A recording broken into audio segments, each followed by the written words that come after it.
살펴보기 전에 먼저 전제로 한 가지를 좀 살펴보려고 합니다. 그 뭐냐면 율법이 과연 우리에게 어떤 의미가 있느냐 하는 거예요. 신학적으로는 이것을 율법의 세 가지 기능이라고 이야기를 하는데 시간이 없기 때문에 두 번째, 세 번째 기능은 나중에 살펴볼 거예요. 첫 번째 기능이 정죄의 기능이고 두 번째 기능은 죄를 억제하는 기능이고 세 번째는 구원받은 성도들의 삶의 윤리가 되는 기능이었는데 두 번째와 세 번째는 다음에 기회 있으면 살펴보겠어요. 오늘은 이 첫 번째 기능에 대해서 간단하게 살펴보겠습니다.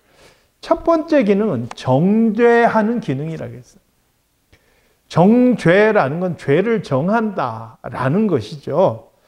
로마서 7장 7절 말씀을 먼저 한번 살펴보겠습니다. 자, 시작. 율법으로 말미암지 않고는 내가 죄를 알지 못하였으니 곧 율법이 탐내지 말라 하지 아니하였더라면 내가 탐심을 알지 못하였으리라. 율법은 죄가 죄라는 것을 알려준다는 거예요. 내 얼굴에 껌댕이가 묻었는데 내가 아무리 이렇게 다녀도 나는 모르는 거예요. 무엇을 보면 압니까? 거울을 들여다보면 그때 아는 거예요. 율법이 우리에게 거울과 같은 역할을 해서 그 율법의 거울에 나를 딱 비추어 봤을 때 내가 이전에 알지 못했던, 깨닫지 못했던 내 죄를 깨닫게 해요. 그래서 율법은 우리를 정죄하는, 너는 지금 깨끗한 것처럼 의인인 것처럼 그래 살아가지만 사실 네 모습을 들여다보면 너는 죄인이야. 이렇게 우리를 정죄하는 기능을 가지고 있다는 거예요. 그리고 모든 사람들은 그 율법 앞에서 자유로울 사람이 아무도 없어요. 나는 의인이다라고 말할 수 있는 사람이 이 세상에는 존재하지 않는 거예요. 다 죄인이라고 정죄받는 거예요.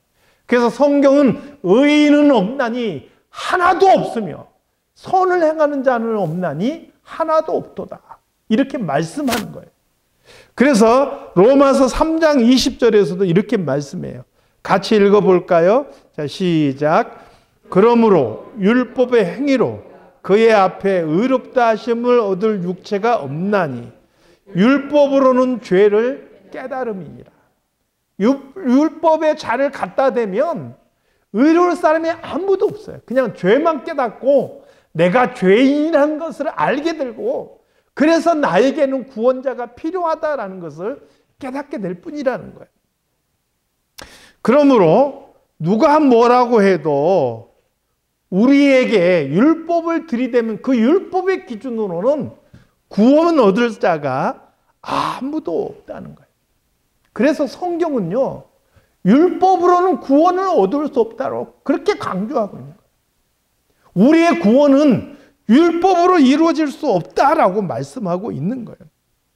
로마서 3장 23절에서 24절 말씀 우리 한번 같이 읽어보겠습니다. 자, 시작.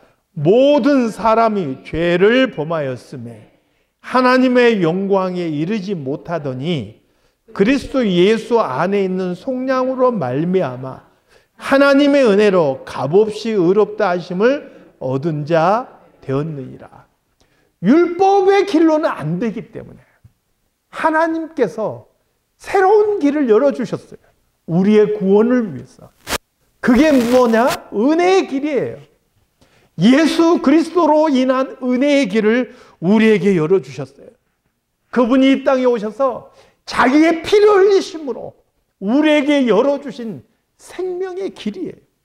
그래서 우리는 이제 예수 그리스도를 믿기만 하면 내가 뭔가를 하지 않았음에도 불구하고 내가 뭔가 행동을 하거나 내가 뭔가 덕을 세우지 않았음에도 불구하고 그 은혜로 우리를 의롭다고 인정해 주셨다.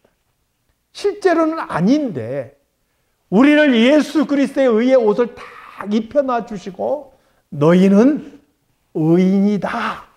이렇게 인정해 주셨다 하는 거예요.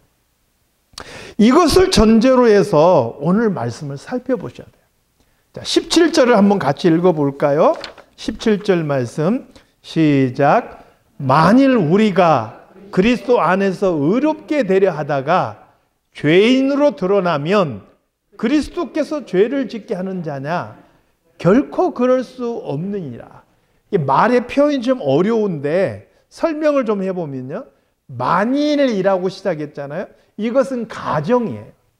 일어난 일이 아니라 만약에 이게 일어난다면 이런 의미예요. 그러니까 무슨 말이냐면 예수 그리스도의 이름을 믿음으로 구원받는데 만약에 자꾸 거기다가 율법도 지켜야 된다라고 들이밀어 놓으면 무슨 일이 벌어지느냐? 내가 예수님을 믿고 의인이 되는 건데 거기에 율법을 쓱 집어넣으면은 율법 안에서는 우리가 의인이에요, 죄인이에요? 죄인밖에 안 되는 거예요. 내가 예수 믿고 의인이 되고 싶어서 예수를 믿었는데 거기에다 율법을 끼워 넣으면 의인이 되고 싶었는데 죄인이 돼버리는 거예요. 그러면 내가 예수 믿고 의인이 아니라 죄인이 돼버리는 그런 결과가 다가온다는 거예요. 그래서 바울은 끝부분에 뭐라고 말합니까? 그리스도께서 죄를 짓게 하는 자냐? 결코 그럴 수 없느니라. 이렇게 선언하고 있는 것이죠. 그래서 자꾸 예수 그리스도를 믿는 믿음에 더해서 뭔가를 집어넣으려고 하지 말라는 거예요. 우리의 구원은 오직 예수 그리스도를 믿는 믿음 외에는 없다는 거예요. 18절 말씀 같이 읽겠습니다. 시작. 만일 내가 헐었던 것을 다시 세우면 내가 나를 범법한 자로 만드는 것이라. 여기서 헐었던 것이라는 것은 율법주의예요. 율법을 지켜야 된다. 할례도 받아야 한다. 이게 정통 유대인들이 주장한 것이고 이것은 과거에 바울 사도도 그렇게 믿었고 그렇게 주장했던 거예요. 그런데 그가 예수님을 만나고 난 다음에 그 모든 것을 헐어버렸던 거예요. 그런데 그 헐어버렸던 율법주의를 바울 사도가 다시 받아들인다면 그 자신도 죄인이고 예수를 믿는 다른 사람들도 다 죄인으로 만들어버린 그런 결과가 되는 것 아니냐 이렇게 말하는 거예요. 그래서 바울은 다시는 율법주의를 받아들여서는 안 된다라고 말합니다. 왜 율법주의가 잘못된 거냐? 우리가 다 예수 그리스도를 믿음으로 의인이 된 사람들인데 율법주의는 다시금 우리를 죄인으로 만들어버리는 그런 결과를 가져오는 거예요. 19절 말씀 한번 읽어볼까요? 자, 시작. 내가 율법으로 말미암아 율법에 대하여 죽었나니 이는 하나님에 대하여 살려 함이라. 바울은 한 걸음 더 나가서 뭐라고 이야기하냐면 나는 율법에 대해서는 죽었다 이렇게 이야기해요. 쉽게 말하면 율법이 다스리는 나라에서는 내 호적은 지워졌다는 거예요. 그러니까 율법이 다스리는 그 나라에서는 내 호적이 지워졌으니 내가 거기에서 뭔가를 해야 될 책임이 있어요, 없어요? 내가 세금을 내야 돼요? 내가 뭔가 의무를 행해야 돼요? 그럴 이유가 아무것도 없다는 거예요. 율법은 나에게 영향력을 잊었다는 거예요.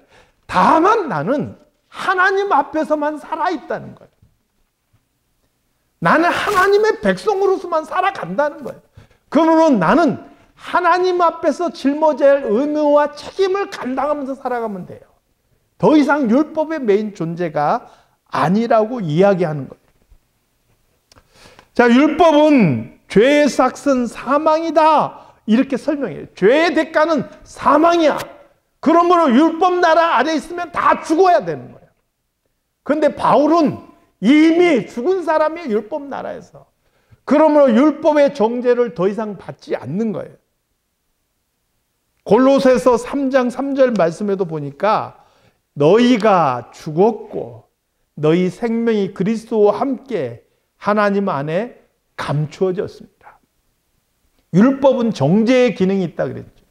그래서 율법은 계속 우리를 찾는 거예요. 너희는 죄인이어야 돼. 죽어야 돼. 그래서 계속 우리를 찾는데 이미 우리가 죽었기 때문에 율법이 우리를 찾지를 못해요. 죽이질 못하는 거예요. 쉽게 말하면. 우리가 이미 율법에서는 죽었고 그 다음에 뭐라 그래요? 우리의 생명은 그리스도와 함께 하나님 안에서 싹 감춰져 있기 때문에 율법이 더 이상 우리를 찾지 못하고 우리를 정죄하지 못하는 거예요. 그래서 우리는 하나님 앞에서 새로운 생명을 가지고 새로운 신분을 가지고 그렇게 살아가게 되었다는 거예요. 그런데 또다시 율법을 주장하면 어떻게 되느냐? 다시 그 율법 아래 들어가서 정죄받고 죽음 아래 놓이는 신분으로 돌아가자, 이렇게 주장한 것과 다를 바가 없다는 거예요. 사랑하는 성도 여러분, 율법의 정죄에 대해서는 우리는 죽은 사람들인 거예요. 이제 우리가 살아가는 것은 어떻게 살아가느냐? 하나님의 백성의 신분으로서 내 옛 모습이 아니라, 죄인된 박종옥이 아니라 그리스도 안에서 새 생명을 가진 박종옥으로 그렇게 살아가게 되었다라는 거예요. 이것을 자세하게 풀어서 설명하고 있는 게 20절 말씀. 우리 20절 말씀을 한 목소리로 같이 읽겠습니다. 자, 시작. 내가 그리스도와 함께 십자가에 못 박혔나니 그런즉 이제는 내가 사는 것이 아니요 오직 내 안에 그리스도께서 사시는 것이야. 이제 내가 육체 가운데 사는 것은 나를 사랑하사 나를 위하여 자기 자신을 버리신 하나님의 아들을 믿는 믿음 안에서 사는 것이니라. 아멘. 예수님께서 십자가에 못 박혀 죽으셨을 때 그 예수님이 십자가에 예수님만 못 박혀 죽으신 게 아니라는, 옛사람 된 나, 죄인 된 나, 죄의 본성을 쫓아가는 나도 그 십자가에 함께 못 박혀 죽었다는 거예요. 지금 살아가는 나는 누구냐? 옛사람, 죄인 된 나가 아니라 내 안에 그리스도를 모시고 사는 나로서 살아간다는 거예요. 이제 내가 사는 것은 나를 위해서 사는 삶이 아니고 육체의 욕심을 따라 살아가는 삶이 아니고 나를 위해서 자기를 버리시고 십자가에 피 흘려 죽으신 예수 그리스도를 위해서 살아가는 나만 남아있다는 거예요. 그러므로 사랑하는 성도 여러분, 우리는 다시 죄의 노예의 삶을 살아가서는 안 되는 거예요. 왜요? 죄의 나라, 죄의 노예였던 나는 죽었잖아요. 죽은 나로 살아가면 안 되는 거예요. 지금 우리는 어떻게 살아가야 돼요? 하나님의 백성으로 살아가야 돼요. 예수님을 내 안에 모시고 살아가야 돼요. 그분의 뜻을 이루는 사람으로 살아가야 돼요. 내가 내 안에 예수님을 모시면서 하나님의 뜻을 이루어가는 그러한 삶을 살아가면서 어떻게 남을 속일 수가 있겠어요? 어떻게 죄의 유혹에 빠질 수가 있겠어요? 어떻게 거짓말할 수 있겠느냐? 사랑하는 성도 여러분, 이제는 죄인 된 나가 아니라 내 안에 그리스도를 모신 나로서 그렇게 살아갈 수 있기를 주님의 이름으로 축원합니다. 21절 말씀 함께 같이 읽겠습니다. 21절 말씀 시작. 내가 하나님의 은혜를 패하지 아니하노니 만일 의롭게 되는 것이 율법으로 말미암으면 그리스도께서 헛되이 죽으셨느니라. 바울은요, 다시 율법을 주장하여서 그리스도의 은혜를 없애지 않겠다, 이렇게 선언합니다. 율법을 주장하는 사람은 예수님을 헛되이 죽게 만든 사람이라.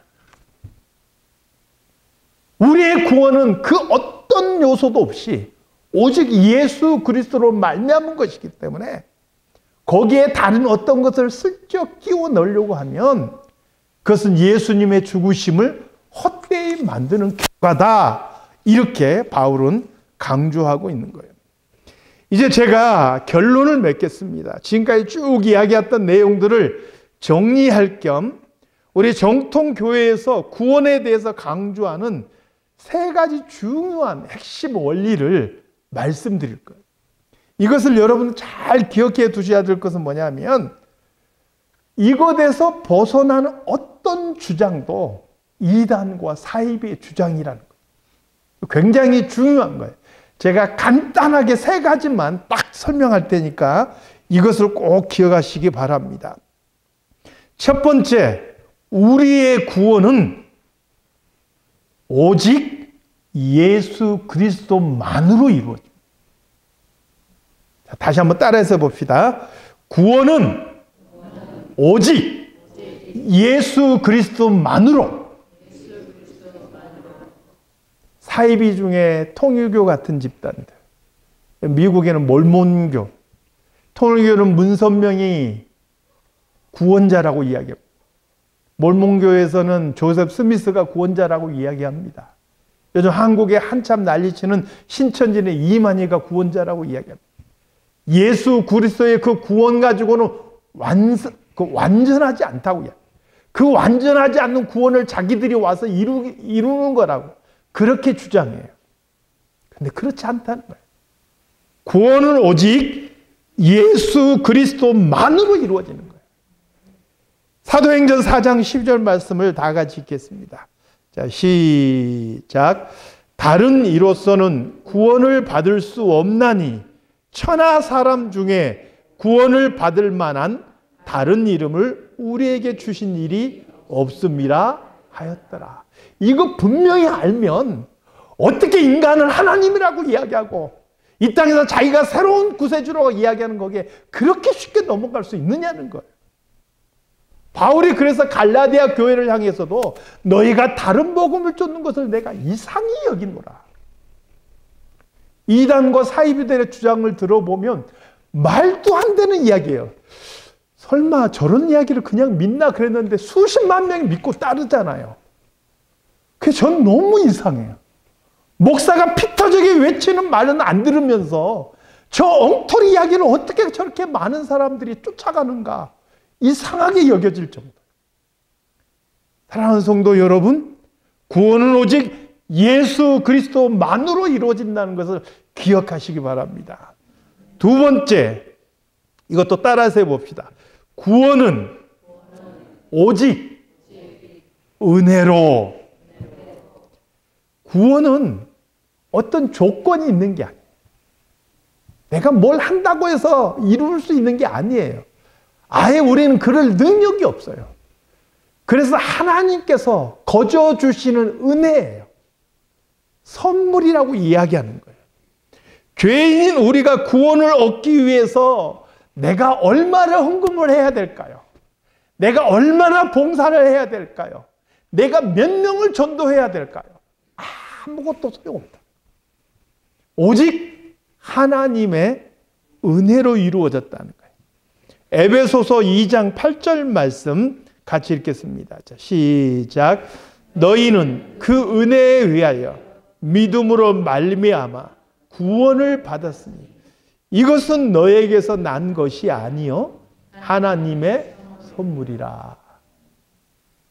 그래서 얼마를 작정 헌금하면 누가 덕이 쌓여서 어디 천국에서 어떤 자리에 들어가고 그런 게 아니라는 거예요. 몇 명 구원하면 네 영혼도 함께 구원을 받는다. 몇 명 전도해라. 이게 아니라는 거예요. 아무것도 보탬이 되지 않아요. 전적인 하나님의 은혜이고 하나님께서 우리에게 거저 주신 선물이라는 거예요. 그래서 아무도 자랑할 것이 없는 거예요. 마지막 세 번째 따라서 해봅시다. 구원은 오직 믿음으로. 구원은 오직 믿음으로 말미암은 거예요. 에베소서 2장 8절 우리가 조금 전에 읽어본 말씀에서도 그 은혜에 의하여 믿음으로 말미암아 구원을 받았다 이렇게 말씀하고요. 이어지는 에베소서 2장 9절 말씀이 뭐라고 이야기하느냐 한번 같이 읽어보겠습니다. 시작. 행위에서 난 것이 아니니 이는 누구든지 자랑하지 못하게 함이라. 할례 지키고 할례하고 율법의 행위를 지키고 무슨 절기 지키고 금식하고 뭔가를 해서가 아니라 내가 예수님의 이름을 믿었을 뿐인데 그분을 붙잡았을 뿐인데 그 믿음으로 인해서 나에게 거저 주신 선물이 뭐냐? 구원이다. 이 세 가지를 기억하세요. 다시 한번 따라서 해보겠습니다. 구원은 오직 예수 그리스도만으로. 구원은 오직 은혜로. 구원은 오직 믿음으로. 이것을 잊지 마세요. 거기에 뭔가를 덧붙인다면, 또 거기에 무슨 율법이란 뭔가를 덧붙인다면, 그것은 이 땅에 오셔서 우리를 구원하시기 위해서 피 흘려주시고 저 십자가의 길을 가신 우리 주님의 그 길을 우리 스스로 헛되게 만드는 길이라는 거예요. 그래서 바울은 결코 율법주의를 용납할 수가 없었던 거예요. 그게 지금 갈라디아서 1장, 2장에서 계속 이야기하고 있는 게 그거예요. 이 복음 외에 다른 것을 전하면 하늘에서 온 천사를 할지라도 저주를 받을지어다. 이렇게 선언하고 있는 거예요. 그리고 이 복음을 우리가 지켜나가야 돼요.